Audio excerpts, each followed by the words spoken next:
Hello fellow history nerds. I have a question for you. Do you know how it feels to touch grass? No?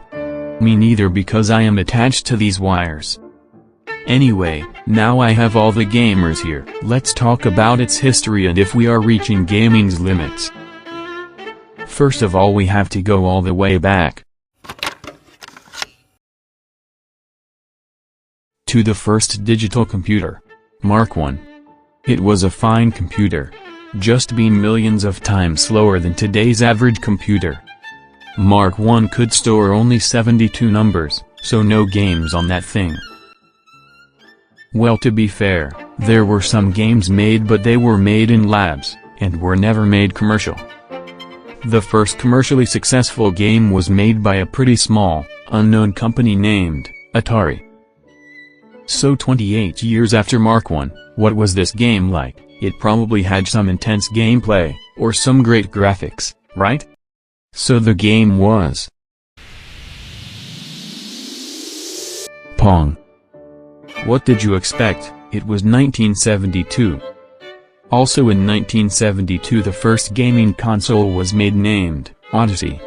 But this era was the era of arcade games. The game I talked about, Pong, also was an arcade game. New games were being made, but nothing much happened in gaming until 1980. This year games started to come with colors. More precisely 1978 in a game named Galaxians.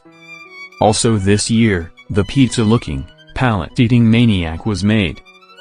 Oh, also another small company named Nintendo released a console in 1983. Let's see how successful this company will get. You want to know what happened next? Let's speedrun this. Video game industry also crashed in 1983. Nintendo released its console in America. PC gaming started becoming popular. Sega released its first console in 1989. Nintendo released its first handheld.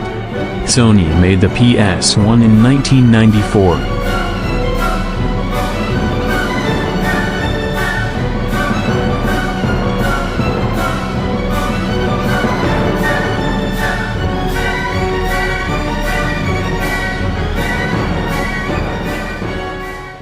In the span of 30 years games went from looking like this, to looking like this.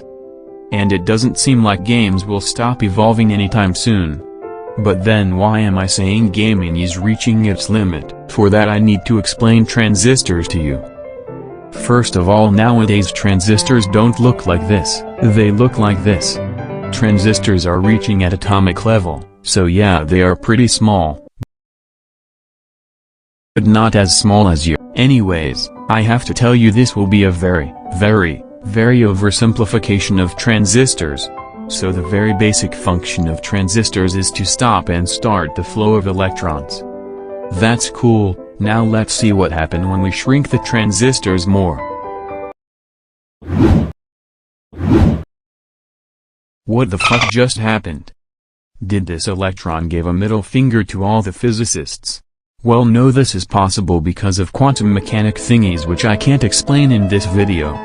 But if we shrink the transistors to the size of atoms, then the electron will start to teleport ahead of the transistors, making transistors useless, and if the transistor's useless, then the computer useless.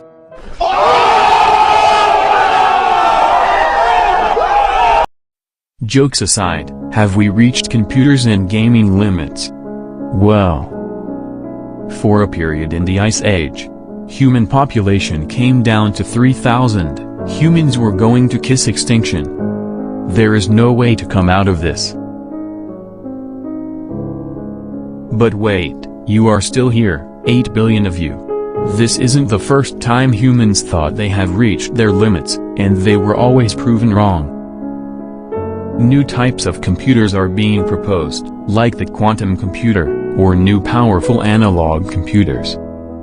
For as long as there is human ambition, humans will be proven wrong over and over again. Or until we conquer you.